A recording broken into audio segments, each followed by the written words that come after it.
lembrando aí à plateia que nós estamos recebendo as perguntas, né, para os nossos palestrantes e em seguida a fala do professor Feitosa, nós faremos então o debate com os três palestrantes. Então, agilize então as perguntas para que nós possamos classificá-las e começarmos logo em seguida o debate. Então, o professor Feitosa tem a palavra agora. Bom dia a todos e a todas. Eu quero cumprimentar a mesa, primeiramente na pessoa do professor Assis, aqui secretário do município de Nova Odessa, aqui da região. Foi meu colega também no trabalho e na luta de mobilização na Undime. Cumprimentar aqui o nosso deputado federal, Newton Lima Neto. Temos reencontrados agora constantemente, e a professora Maria Luísa Flores, e a todos vocês, agradecendo o convite que foi nos formulado pelo professor César Calegari e pela organização deste 6º Fórum Internacional de Educação. Eu quero entrar no debate também tentando evitar repetir muito, porque a fala, eu não vou projetar, eu pediria um pouco de desculpas ao pessoal por não ter o visual, mas eu vou tentar colocar pontos que eu considero assim extremamente importantes para nós avançarmos no debate. Tentando evitar repetir muito, porque a palestra do professor Newton foi muito rica, muito importante, e também a professora Maria Luísa abordou com muita propriedade as questões todas e particularmente a questão pedagógica. Eu queria, em primeiro lugar, por exemplo, colocar um ponto que eu acho importante, que é esse dos marcos legais. Em relação à educação infantil, de fato, desde a década de 80, se não me falha aqui a memória, os avanços vêm acontecendo por conta de toda a mobilização que o movimento social da área da educação infantil, os especialistas da área e a sociedade brasileira como um todo vem fazendo, até se chegar ao reconhecimento efetivo como direito social e fundamental no inciso 4º do artigo 208 da Constituição Federal, que daí foi transportado no seu conteúdo, na sua essência, para a Lei de Diretrizes e Bases de 96. Não vou detalhar muito, vou só colocando alguns pontos para a gente abrir o debate. E daí também, em termos de metas e reconhecimento, para o Plano Nacional de Educação, que já está em fase de finalização, com a nova proposta que está tramitando no Congresso Nacional. Então aqui isso seria avanço. Também nós vamos tendo avanço muito no sentido do debate, da discussão, entretanto sem concretização, que é a tentativa de se implementar o Sistema Nacional de Educação. Quando foi para se realizar a CONAI, inclusive o MEC solicitou a especialista da área que escrevessem documentos sobre essa questão, o professor Jamil escreveu, o professor Demerval Saviani e o próprio deputado Abicalil, não é? De forma que ali já está uma ação mobilizada, organizada da sociedade via CONAI e esses referenciais que são extremamente importantes para se implementar o Plano Nacional de Educação. Isso eu considero avanço. Agora, é preciso que nós tenhamos a nossa competência de nos permanecermos permanentemente mobilizados durante o processo de aprovação do plano agora, para não deixarmos sair do plano aquela emenda que o Conselho Nacional de Educação colocou, que é exatamente o de implementar o Sistema Nacional de Educação, não é? E que está sendo discutido com uma questão polêmica por conta de técnica legislativa. Mas nós fizemos uma intervenção, como o deputado Newton Lima está aqui, eu diria que nós fizemos uma intervenção colocando um texto que remete àquilo que é também cobrado em relação ao regime de colaboração e à própria lei de responsabilidade educacional. Ou seja, nós temos que lutar para que no prazo de 1 ano seja elaborada uma lei que implemente o Sistema Nacional de Educação como instrumento que vai dar organicidade a toda a educação brasileira. Eu estou colocando isso porque isso é fundamental, particularmente para o processo de desenvolvimento e ampliação do atendimento na área da educação infantil. Também, um avanço, ampliação das matrículas, que eu não vou discutir muito, não se atingiu, de fato, as metas, a professora Luísa colocou muito bem, mas, de alguma forma, houve um avanço ali no número de matrículas, tanto para a creche como para a pré-escola, né? A creche muito baixa, ali em torno de 18%, mas, em média, geral, do ponto de vista nacional, e também a pré-escola, como ela colocou, em torno de 72%. Isso é avanço. Agora, qual é o desafio que está colocado aí? Como o país é muito desigual, essas médias não representam, de fato, aquilo que acontece em cada região, em cada localidade brasileira e até em cada modalidade. Por exemplo, quando você coloca a questão do campo aí, que a Luísa andou mencionando, e a questão quilombola, você vai verificar que aquela universalização de 97% até para o ensino fundamental, ela é 93% na área urbana, não é? E quando você traz isso para a educação infantil, você vai encontrar municípios e regiões que não têm quase que atendimento nenhum de creche e muito pouco de pré-escola. É um desafio que o país tem que enfrentar e que vai depender de políticas outras extremamente importantes, como é essa do financiamento, que eu vou tentar falar mais detalhadamente ali na frente, não é? A própria aprovação da medida provisória 59, que agora é texto de lei, que extinguiu a DRU, é um avanço importante porque trouxe mais recurso para o financiamento da educação. Entretanto, tem uma coisa que me parece que está passando pouco percebida, que é a questão da conquista do direito subjetivo de se universalizar a 4 e 5 anos e também de 15 a 17 anos lá na ponta no ensino médio, não é? Então é importante discutir isso porque a meta 1, ela remete para que isso aconteça em 2016. Se estabelece a fase de transição e isso é um imenso desafio para que de fato se possa alcançar. E que eu entendo que é um desafio extremamente grande e que vai precisar de mobilização muito grande do país, e aqui vocês estão dando exemplo com este fórum, e sei que com outras atividades que vocês realizam aqui na região. Em relação a essa questão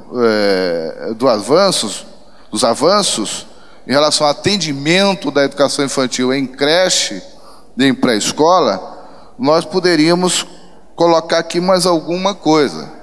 Por exemplo, na área da pesquisa, num artigo importante da professora Ana Paula Soares, que é aqui da USP de Ribeirão Preto, que é membro da ANPED, quer dizer, da Associação Nacional de Pós-Graduação em Educação, ela mostra que de 157 pesquisas realizadas de 80 para cá na área da educação infantil, só uma tratou da educação no campo, o que representa uma imensa desigualdade em relação ao tratamento da questão como um todo, não é?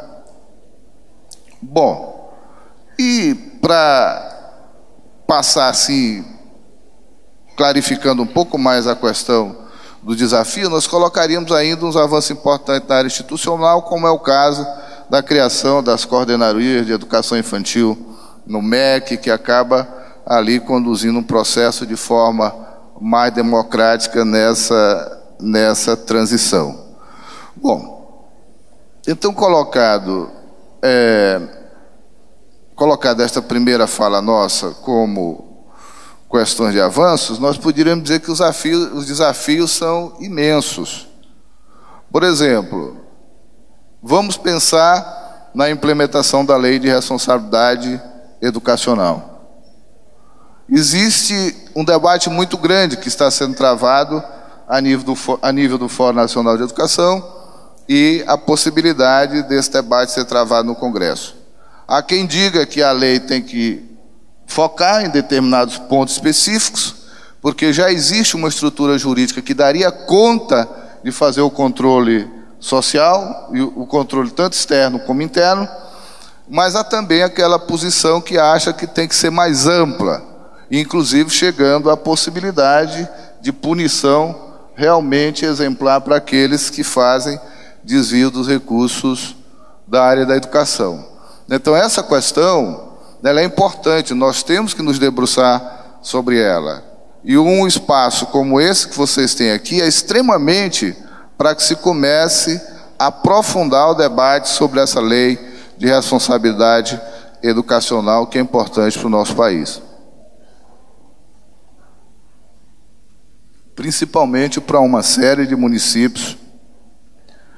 Existe emenda, portanto, a professora Luísa falou, na verdade o projeto PL 8035 recebeu quase 3.000 emendas, né? O pessoal do Fórum Nacional de Educação fez uma sistematização, tirando as emendas repetidas, fica ali em torno de 1.000.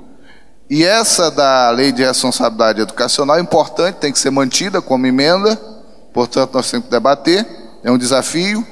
A própria lei do regime de colaboração, que também está colocada lá, isso tem que estar junto.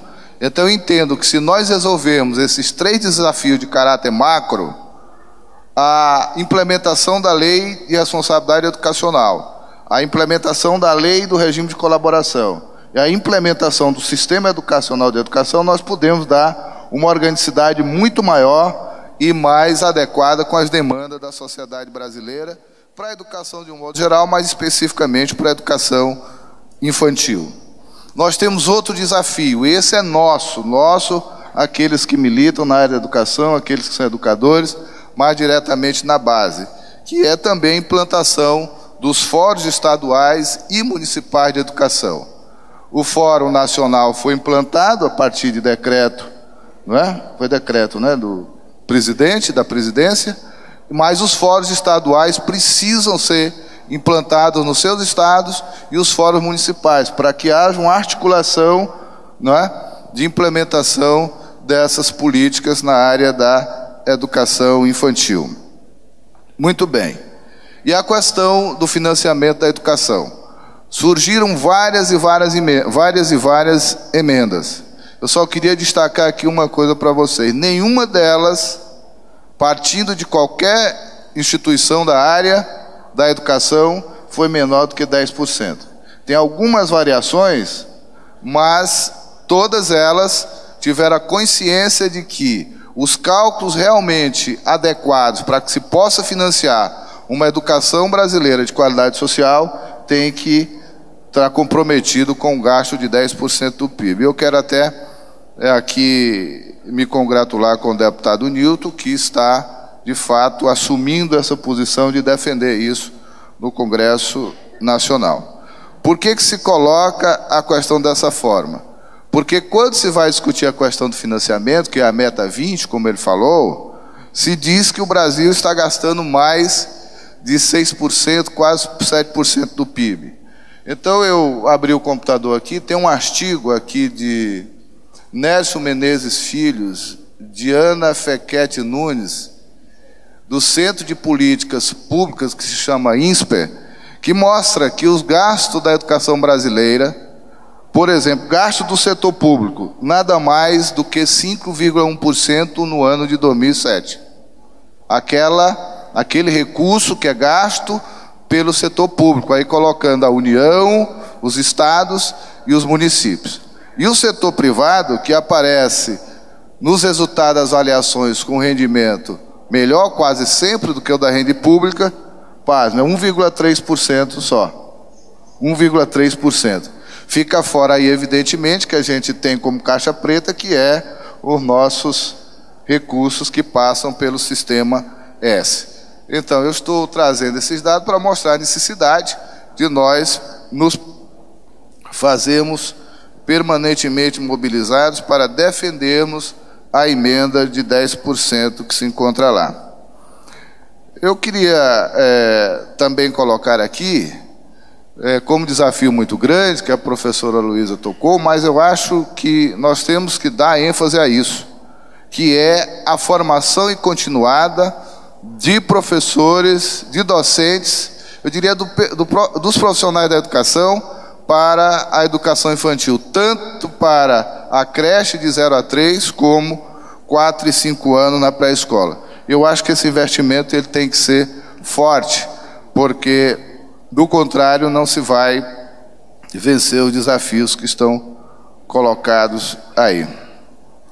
Uma coisa que eu não sou da área de pedagogia, vocês viram aí pela minha apresentação, sou economista, tenho lá uma especialização em planejamento do desenvolvimento, mas tenho, com a permissão do pessoal da área de pedagogia, me atrevido a falar alguma coisa, muitas vezes, referente à parte pedagógica. Por exemplo, na minha compreensão de gestor público, como fui durante muito tempo em São Luís do Maranhão, eu compreendo que é preciso que haja, eu talvez não possa falar isso para a região de vocês aqui, que tem um IDEB maior, que tem um IDH maior, condições de financiamento maior, talvez não possa, mas eu tenho compreendido a necessidade de se definir com mais clareza, professor Luiz, a questão dos projetos políticos pedagógicos e dentro deles a questão curricular, não é? Porque eu acho que isso é fundamental para você garantir uma organização mais qualificada para a educação infantil. E em relação a isso, eu queria colocar um avanço, que são as diretrizes curriculares nacionais da educação infantil, que definiram com clareza a identidade que já estava, na verdade, reconheceu e reforçou aquilo que estava na Lei de Diretrizes e Bases e na Constituição Federal.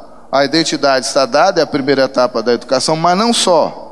Resolve uma série de outros problemas, como é a questão, por exemplo, do profissional que tem que educar e cuidar na educação infantil. Lá está dito que tem que ser profissional qualificado, e especificamente para o desenvolvimento daquelas atividades, para se evitar esses problemas de se entregar o cuidado da educação da criança a quem não está habilitado para tanto. Portanto, eu acho que essa questão do projeto político-pedagógico e do currículo, ele tem que ser definido de forma mais clara, mais adequada às necessidades da qualidade social da educação infantil que nós queremos, né? Bom, foi falado aqui, com muita propriedade também, a questão do pró-infância, pela professora Luísa e pelo professor Nilton. Eu tenho uma colocação que é crítica em relação ao pró-infância. Não é no sentido de dizer que o programa não deve existir. O programa deve existir, e ele atende a uma certa demanda. Mas só que pelos próprios dados que foram colocados aqui pelo Nilton, nós precisamos de 29 mil estabelecimentos de educação infantil para se poder enfrentar o desafio do atendimento da meta da universalização. Precisamos de 29 mil. Então, até o ano passado, tinham sido financiados pelo governo federal, o repassado recurso, para a implantação de pouco mais de 1.500 estabelecimentos na área da educação infantil. Agora nós temos a meta para 6 mil, com convênio já de 4 mil. Isso é muito pouco em relação a esse universo que se tem que atender a nível nacional. Por outro lado, o que está sendo repassado? É recurso para a edificação, para a construção e o mobiliamento dos espaços. Não se pensa na questão do recurso para a manutenção. Existem municípios em que se oferece o recurso, deputado Nilton, E ele diz, olha, eu não quero porque eu não tenho como manter. Então, por isso é preciso que nós continuemos, infelizmente, debatendo de forma muito forte a necessidade da ampliação do financiamento. Vejam vocês, não pode se discutir a melhoria da qualidade da educação sem, de fato, essa questão que foi colocada aqui, o financiamento, a colaboração e a gestão democrática. A gestão democrática passa pelos projetos político-pedagógicos construídos pela escola, pelos sistemas, com a participação de todos. E aí entra uma questão da gente ver a distribuição de recursos que é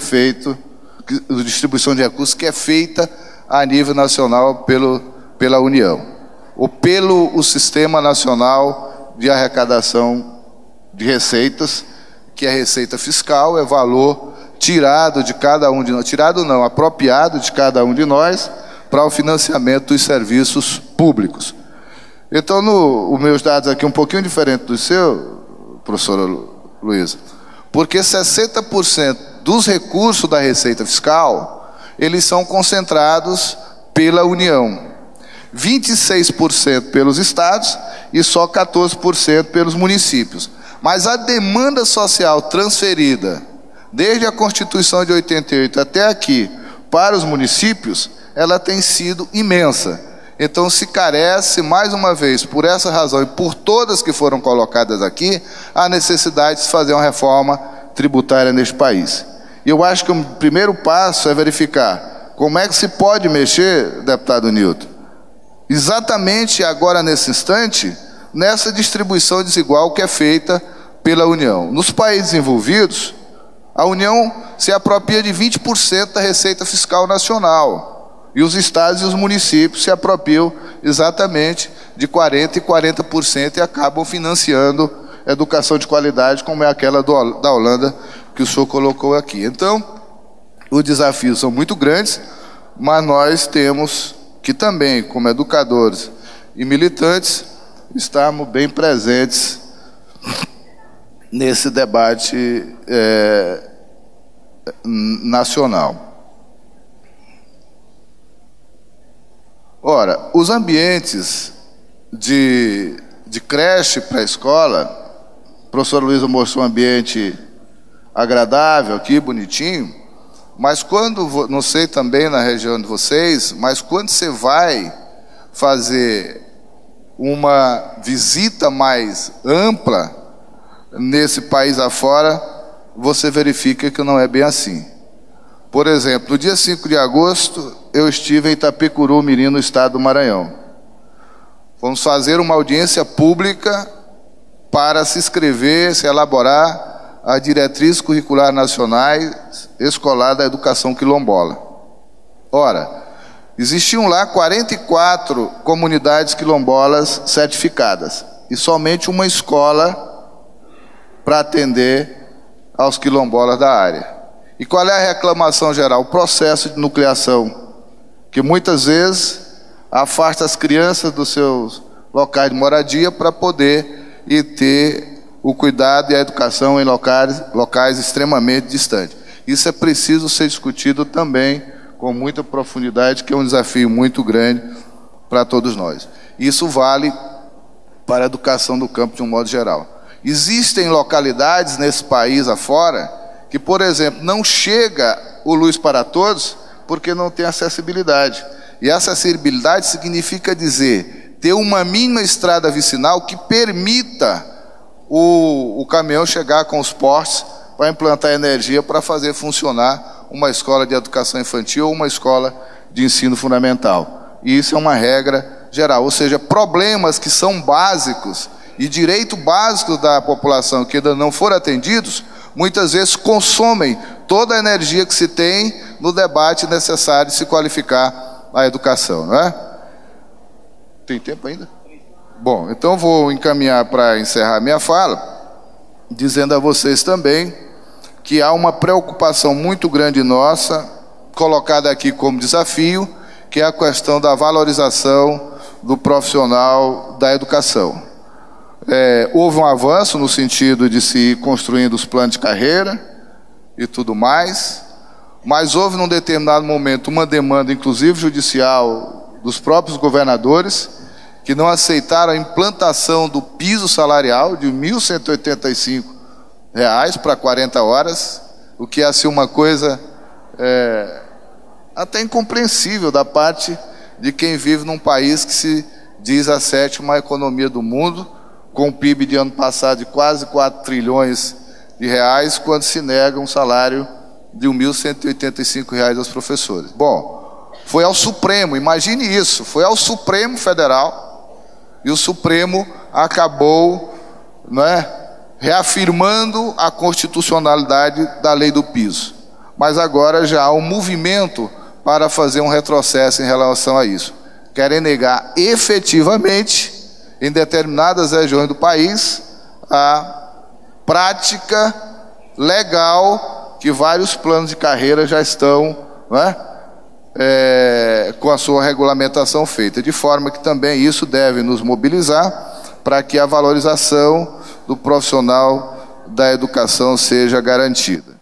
E por fim, só para dar um recado e dizer que mesmo com todos esses desafios, eu acredito que nós faremos uma revolução na área da educação, com atitudes propositivas como essas deste fórum, de vocês todos aqui. Mas eu queria lembrar uma coisa. Foi colocado aqui que a população infantil já decresce em termos absolutos, em termos de taxas relativas. Eu queria só colocar aqui uma questão final. Os demógrafos, eles consideram a infância como sendo crianças na faixa de 0 a 15 anos de idade. Então, o que eles estão acabando de publicar para a gente compreender a luta que nós temos que fazer na área da educação, aqui especificamente na área da educação infantil? É que a partir de 2000, no caso do Brasil, a participação da população infantil na população total, ela vem realmente decaindo. E eles estimaram que em 2050, por aí, essa taxa vai chegar em torno de 15%. Por outro lado, isso aqui se você pensar um quadrante do cartesiano, por outro lado, aqui embaixo, a partir de 2000, começa a se elevar a taxa de crescimento da população de idosos sobre a população total. Eles dizem que há uma tendência de que essas duas taxas elas se encontrem em 2050. Tá certo? Então, a partir daí, o país terá que trabalhar com um custo muito mais elevado de manutenção da sua sociedade. Então, o que eles dizem? Nós temos um bônus demográfico para realizar tudo o que for possível para que esse país, de fato, seja um país desenvolvido, educado, tecnicamente profissionalizado nesse período, portanto, de hoje, 2011 a 2050. Portanto, gente, espero que a minha contribuição tenha sido válida a todos vocês. Agradeço mais uma vez a oportunidade de ter sido convidado por vocês aqui para este fórum. Muito obrigado, bom dia a todos. Obrigado aí ao professor Moacir Feitosa.